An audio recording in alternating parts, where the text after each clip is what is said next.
Olá, eu acho impressionante o que aconteceu comigo nesta madrugada. Eu pouco consegui dormir. Graças a Deus, a maioria, podemos dizer assim, 80%, não tem a mente cauterizada e estão entendendo todo o significado daquilo que eu estou expondo, daquilo que eu estou dizendo. Mas um percentual pequeno me ligaram me ofendendo, eu fiquei impressionado com isso. Me ligaram me ofendendo, lançando maldição em cima de mim. Muitos chegaram a dizer que eu ia descer ao túmulo. Olha que absurdo, gente.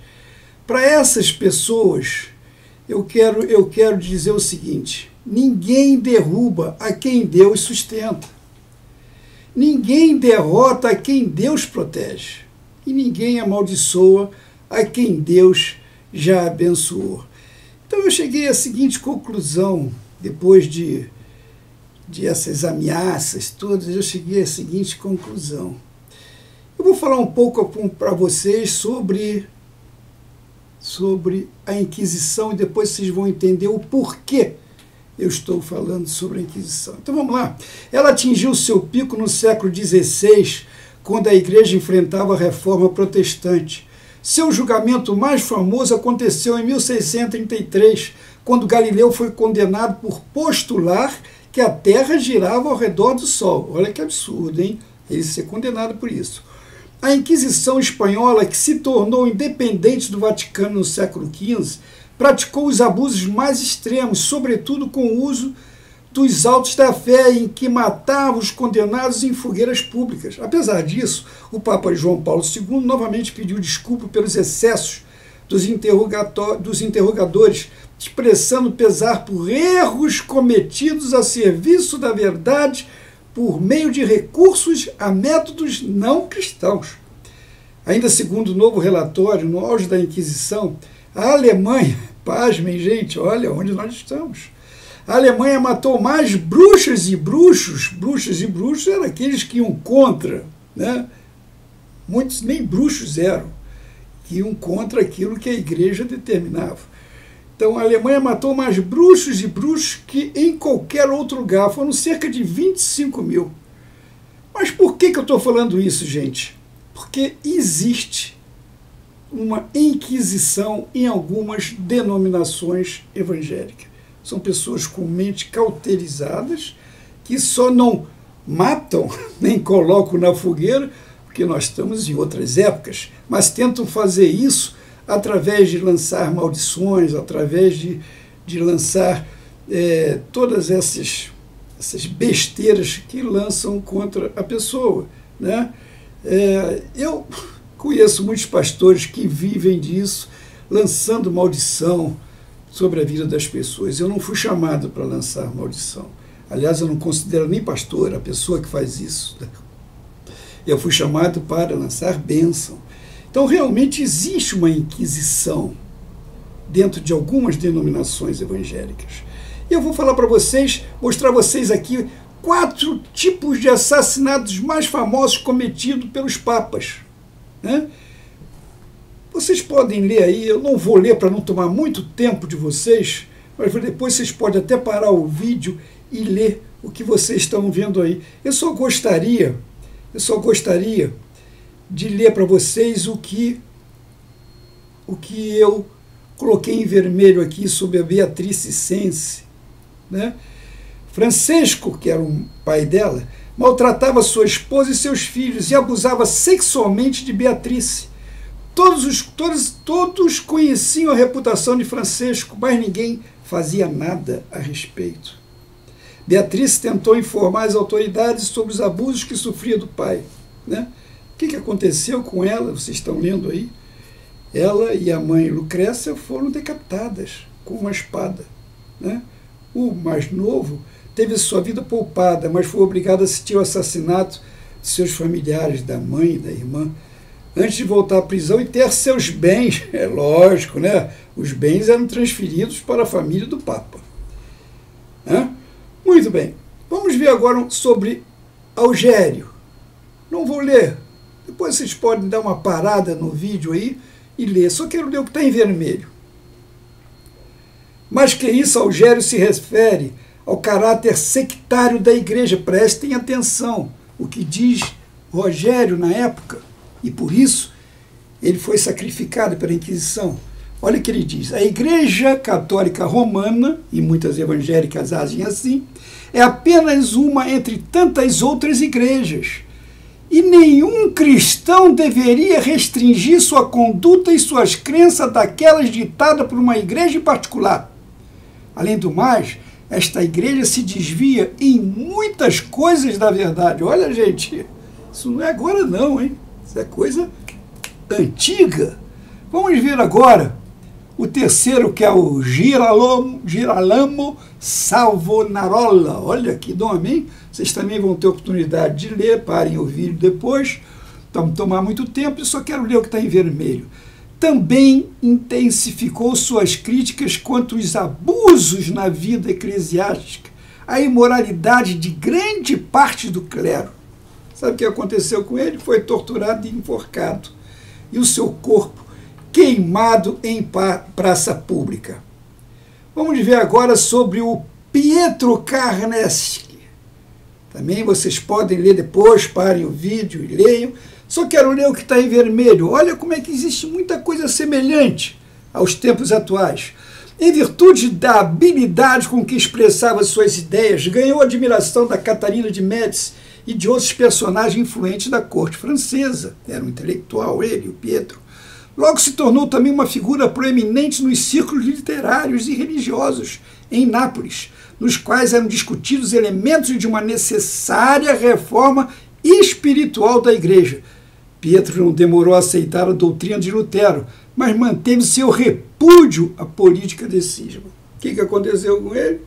Também, mesmo implorando ao Papa, ele foi decapitado e queimado em praça pública.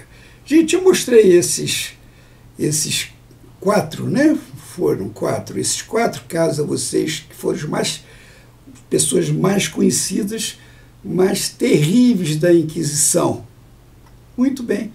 Agora, quando eu digo que existe Inquisição na igreja, em algumas igrejas evangélicas, é exatamente pelo que está acontecendo. Eu vou deixar vocês agora, para não tomar muito tempo, prestem bastante atenção, é um vídeo de 20 minutos, mas tenha paciência, assistem até o final, que vocês vão entender, vão meditar em cima do que está sendo dito neste vídeo, ok? Fiquem na paz do Senhor Jesus.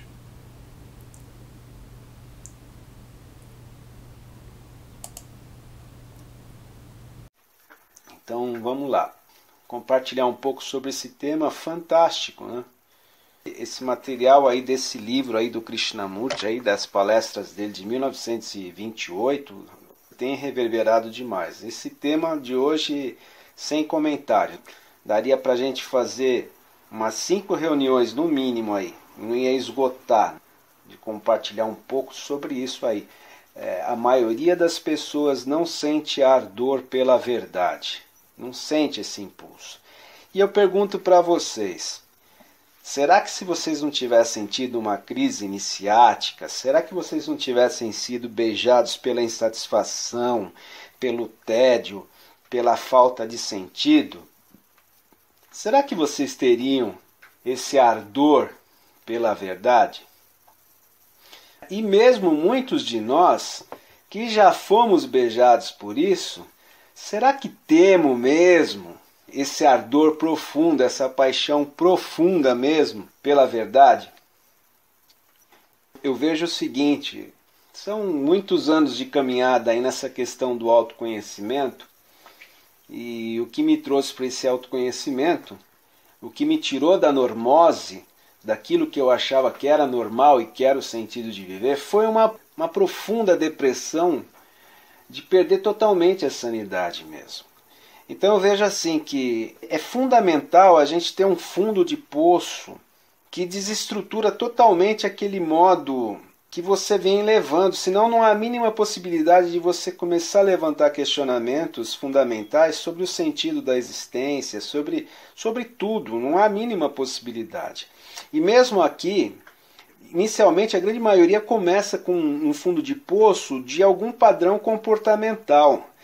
Mas eu vejo que aqui no pensar compulsivo é preciso ter esse fundo de poço de você se ver realmente impotente perante o pensamento, perante o fluxo das imagens mentais, se vê impotente perante os monólogos da mente, as projeções, as memórias, esse fluxo constante que não é solicitado e que vem à mente trazendo conteúdos que você não espera e que você não tem controle sobre eles. Se não tem isso, se você não se percebe realmente perdendo totalmente o controle sobre a mente, se você não se percebe perdendo realmente a sanidade, a capacidade de estar em silêncio, em repouso, em tranquilidade, em serenidade, fica muito difícil de se manifestar realmente esse ardor, essa paixão pela verdade. Fica muito difícil de você pagar o preço que for para restaurar isso, para ter o conhecimento disso. Então eu vejo que é muito natural que todos estejam vivenciando isso aí fora, esse modelo pré-estabelecido que eu também vivenciei e que eu vejo que a grande maioria dos confrades também vivenciaram. Esse é o padrão cultural que nos é, essa é a herança cultural que nos é deixada, essa normose aí. Essa coisa aí de você sustentar uma imagem ao preço que for. Então a maioria realmente não sente o mínimo interesse pela verdade. Eu pergunto aqui, quem é daqui que já está livre das próprias mentiras? Quem é que já conseguiu parar de mentir para si mesmo, mesmo tendo um material desse na sua mão? Quem é aqui que pode levantar e atirar a primeira pedra e falar assim, cara, eu não vivo mais de segredos e mentiras. Eu sou realmente um livro aberto, eu não tenho mais medo de absolutamente nada. Ora, se nós aqui, com esse material, ainda nos deparamos com dificuldade com nossos segredos e mentiras, que dirá quem não foi tocado pelo absurdo e pela graça?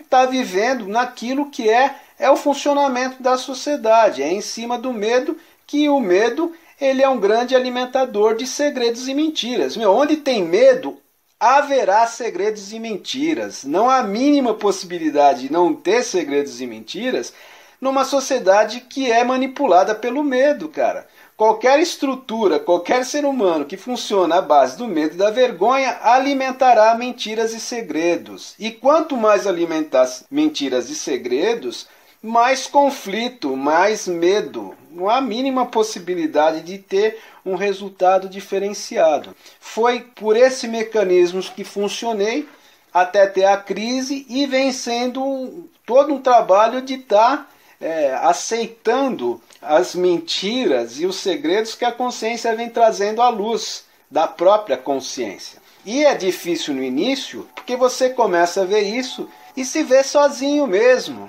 Dá muito medo de ficar com essas percepções, dá muito medo, né, de assumir para si mesmo o que não dá mais para você seguir. É muito difícil de você fazer frente, como foi bem falado aqui, não é diferente para todos. Na história de todo ser humano que é beijado pela verdade, que recebe o chamado da verdade, fica muito difícil para ele viver dentro de uma sociedade que funciona em cima da mentira. A sociedade é corrupção, é mentira. Funciona em cima do medo e do controle. Então, realmente fica muito difícil porque ainda não tem uma estrutura emocional, não tem uma base emocional, não tem uma maturidade emocional, não tem ainda desenvolvido uma autonomia psicológica, que é a proposta desse paradigma. A proposta desse paradigma é a capacidade de você começar a ver lucro aonde todo mundo vê prejuízo. O que é esse lucro? É ver lucro na solidão, é conseguir perceber a solidão de uma maneira não condicionada, como a sociedade condicionou o que vem a ser solidão, né? Quando se fala em solidão, a palavra solidão ela já vem com peso de tristeza, de algo ruim. Não se vê a beleza da solidão psicológica. Essa coisa de você conseguir perceber de uma maneira diferente do que está mesmerizado aí, do que está estipulado do jeito que você tem que ver. Então, realmente é muito difícil, inicialmente, você sustentar que agora você começa a ver o mundo por uma ótica que antes você não via. E por uma ótica que é natural os outros também não estarem vendo, uma vez que eles estão seguindo o condicionamento da cultura. Leva muito tempo para a gente começar a perceber e aceitar que realmente eu penso hoje diferente, realmente eu vejo o mundo de uma forma diferente, realmente eu quero interagir de forma diferente e sem esperar que o outro tenha que interagir do modo que eu estou interagindo. Porque é muito natural, com esse estado que a gente vai tendo de mudança, o pensamento entrar e começar a fazer exigências que todos precisam começar a ver o mundo pela ótica que eu estou vendo. Que todos precisam funcionar no mundo pela ótica que eu estou funcionando. E isso é muito natural, uma vez que eu ainda não me banco psicologicamente. Eu ainda não me banco psicologicamente, então eu fico fazendo essas exigências. E muitas vezes essas exigências, como nós somos, a mente adquirida, ela funciona no medo, ela é escrava do medo, então muitas vezes a gente fica fazendo essas exigências descabidas só internamente. Até um ponto que você não consegue mais ficar só no externo, e na hora que você abre a boca, né, cara, sai só desequilíbrio, né, cara. Aí o outro olha pra você e fala, pô, o cara é neurótico mesmo, né, cara. Dá uma olhada. O medo é tanto que você fica só no observador ácido ali, na hora que joga pra fora a metralhadora cheia de mágoas, cara, sai de um desequilíbrio tão grande que aí o outro já tinha uma imagem que você tá funcionando diferente, que você é problemático. Na hora que você joga toda aquela carga destemperada, aí que o outro tem conteúdo para falar, não, olha, eu não vou mexer com esse negócio nunca, mas vou mexer com isso para ficar do jeito que você tá, velho. Porque o outro não tá nem aí com isso, cara. O outro, ele tá vivendo o condicionamento cultural que nós também vivenciamos. Ele tá na fase de desenvolvimento, não há a mínima possibilidade dele entender o que você vai falar. Para entender isso que a gente está falando, você tem que ter tido uma crise iniciática muito forte. Você tem que ter olhado para tudo aquilo que te dava tesão e sentir tudo aquilo com gosto de cinza. Se o cara não tem esse gosto de cinza nas coisas, que todo mundo diz que é o máximo de correr atrás, não adianta você falar isso. Não há mínima, não vai nunca ter retorno ali, não há a mínima possibilidade de o cara te entender. Você pode usar as melhores expressões, o melhor linguajar, ele não vai compreender, porque isso não vai tocar visceralmente. Isso vai ficar no nível do intelecto dele, e cara, intelecto, ele consegue usar a razão e a lógica a favor dele sempre. O intelecto vai usar a lógica e a razão sempre em favor dele. Ele não consegue enxergar o outro na dinâmica do coração, da essência dele, da víscera dele. Não há a mínima possibilidade. Então, por isso que a maioria dos filmes falam que é para você não falar sobre o clube da luta, a sua linguagem tem que ser o silêncio. Não adianta você falar. Você vai começar a falar... Eu duvido que vocês já não ouviram isso. Estão fazendo lavagem cerebral em você. Eles vão vir com um monte de história, vão querer internar você, vão querer encher você de remédio. Isso é natural, porque eles estão funcionando dentro do mecanismo da sociedade. O mecanismo da sociedade é uma mente calculista, interesseira, autocentrada, que faz o que precisa para poder conseguir aquilo que foi estipulado como sucesso. Então, enquanto funcionando dentro dos condicionamentos sociais, o que se busca não é a verdade. É autointeresse calculista. É busca de poder, é busca de prestígio, é busca de prazer, é busca de um porto seguro, é busca de reconhecimento social, busca de consolo, é busca de um senso de pertencer por meio do ajustamento a esse grupo em que você tenta pertencer, o que faz com que você vá se aniquilando cada vez mais a livre expressão do ser que é você. Então o cara paga qualquer preço.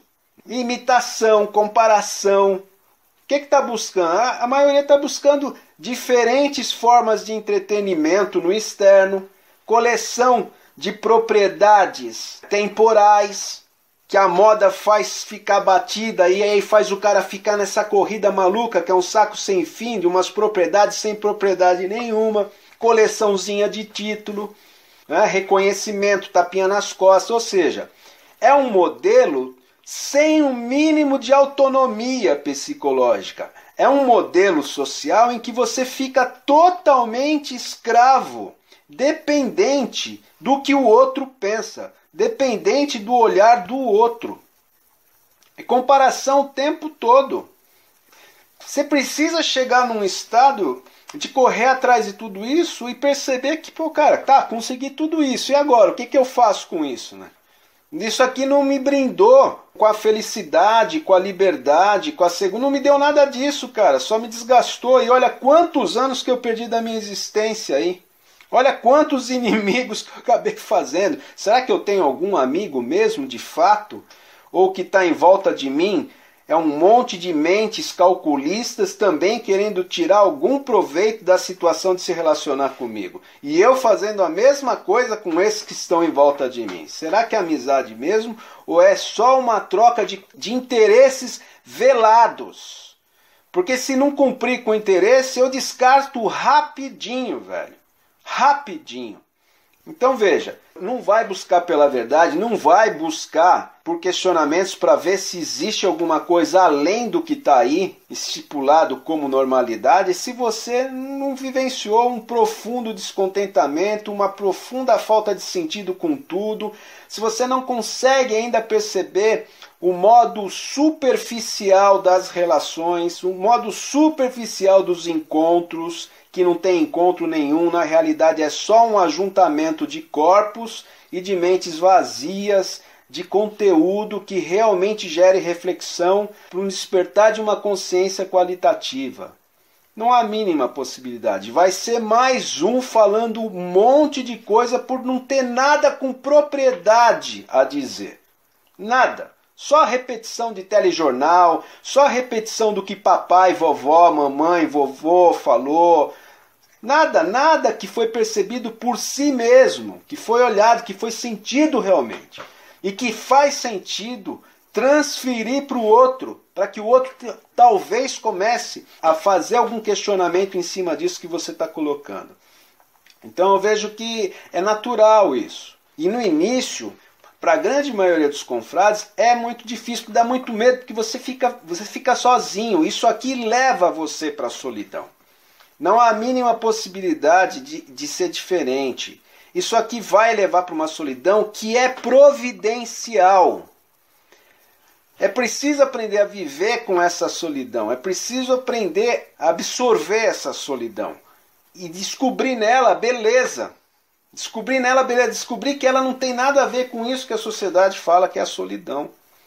É aqui que você começa realmente a sofrer menos impacto das interferências dessas doações psicológicas que só vêm com o intuito de nos formatar, de nos mesmerizar, de nos prender em comportamentos que são aceitáveis só por causa do medo pelo qual eles funcionam. Então eles estipulam um padrão já é por causa do medo. Por falta de autonomia psicológica é que são criados padrões e querem você dentro do padrão. Se você pensar fora do padrão, se pensar fora da caixa, você amplia o medo do grupo.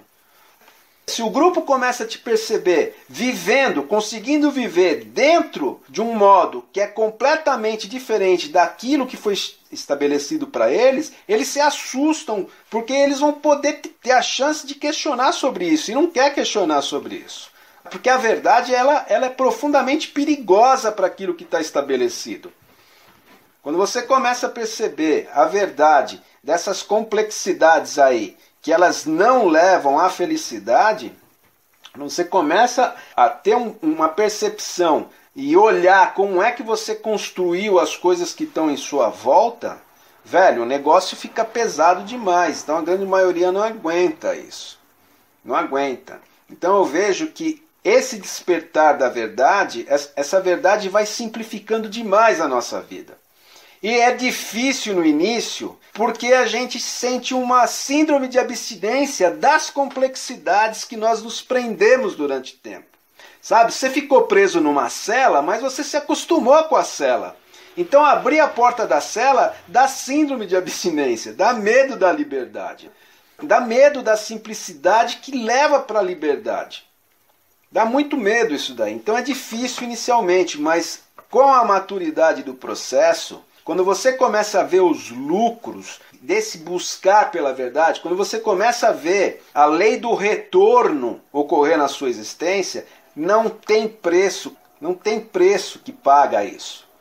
Essa possibilidade de você olhar e perceber, sem a presença do observador ácido mais, você perceber e ver, é impossível que eles funcionem de outro jeito. E também é impossível de, neste momento, transmitir alguma coisa. Qualquer coisa que eu disser agora só vai piorar, porque vai fazer com que ele coloque mais proteções ainda em cima das proteções para que a verdade não toque e desmorone o castelo de segredos e mentiras que ele vive. Se você tirar o castelo de segredos e mentiras em que ele está vivendo agora, sem ele estar preparado para isso, pode ser até fatal para ele. Ele pode não ter nem condição, nem estrutura psicológica para ver a realidade das irrealidades colecionadas ao longo do tempo. Então também precisa de um processo aí de preparação para ele poder se deparar com isso. Então você vai chegando num ponto em que vai ficando muito confortável perceber que isso veio para você.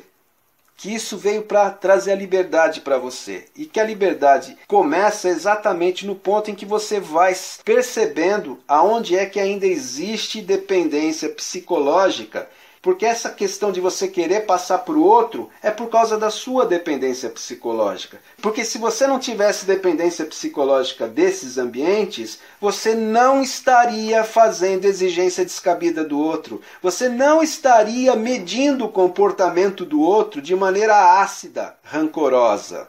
Você teria ali uma compaixão, estaria vibrando numa outra frequência. E quem sabe essa frequência amorosa, com compaixão, pudesse atravessar o intelecto defensivo, a mente calculista do outro, e ele ter um lampejo de sanidade. E quem sabe se sentir atraído pelo modo que você está vivenciando e querer saber assim, escuta, me conta, o que é que você está vendo aí? Como é que você consegue viver assim, nessa simplicidade? Como é que você consegue viver sem toda essa complexidade que me passaram que eu tenho que ter? Como é que você consegue nessa simplicidade estar com essa leveza aí? Com esse sorriso no olhar? Poxa, como é que você consegue nessa simplicidade não ter essas olheiras que eu tenho aqui? Como é que você consegue dormir bem desse jeito? Quem sabe, né? Então, com a maturidade do processo, isso vai se instalando. Isso vai se instalando e mais vai sendo revelado, né? Quem sabe aí uma hora vem realmente esse olhar aí que é amor puro, né? Que aqui no freguês ainda não existe. O que já existe hoje é um grande desprendimento, é uma capacidade de ficar em solidão, uma capacidade de ver a inteligência de você evitar lugares, pessoas, ambientes e situações que não propiciam uma percepção maior da verdade do que somos. Esses ambientes que só puxam para o ajustamento, para a mesmerização, para essa superficialidade que não alimenta nada, não faz sentido nenhum. O silêncio é um companheiro muito melhor hoje aqui para o Confrade Áudio.